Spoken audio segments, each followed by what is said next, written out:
Hello আপনি, এখানে বিরাট গোলমাল আছে। হ্যাঁ, তুমি তো সবসময়ই বিশাল সমস্যা তৈরি করো।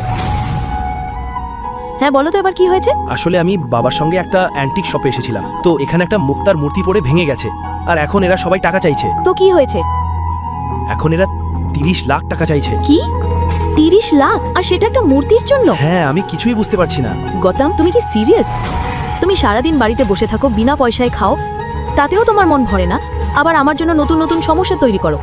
বলো তো, এত অল্প সময়ের মধ্যে আমি 30 লাখ কোথা থেকে আনবো? 30 লাখ? কথাটা শুনেই যেন অবনীর পায়ের নিচে মাটি সরে গেল। অবনীর রাগের সামনে গৌতম কিছুই বলতে পারল না। জানো কি, তুমি সমস্যা তৈরি করতে অভ্যস্ত হয়ে গেছো। এবার আমি তোমাকে সাহায্য করব না। এই সমস্যা তুমি নিজেই তৈরি করেছো, এবার নিজেই সমাধান করো। কিন্তু অবনী, আজ গৌতম আর অবনীর বিয়ের 3 বছর পূর্ণ হলো, কিন্তু গৌতম এখনো অবনীর বাড়িতেই থাকে একজন হাউস হাজব্যান্ড হিসাবে, যেখানে তার অবস্থান প্রায় একজন কাজের লোকের মতো। কখনো সানসার শাড়ি ইস্ত্রি করা, কখনো অবনীর গাড়ি পরিষ্কার করা, রান্না থেকে শুরু করে ঘর পরিষ্কার, সব দায়িত্বই তার কাঁধে। একই সময়ে অবনী মাঝে মাঝেই নিজের স্বামীকে এই অবস্থায় দেখে খুব বিরক্ত হয়ে যেত, কারণ পুরো পরিবারের আর্থিক দায়িত্ব একাই তার কাঁধে ছিল।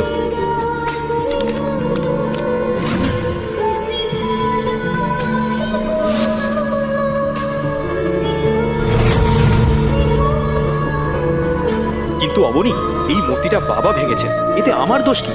তুমি আমাকে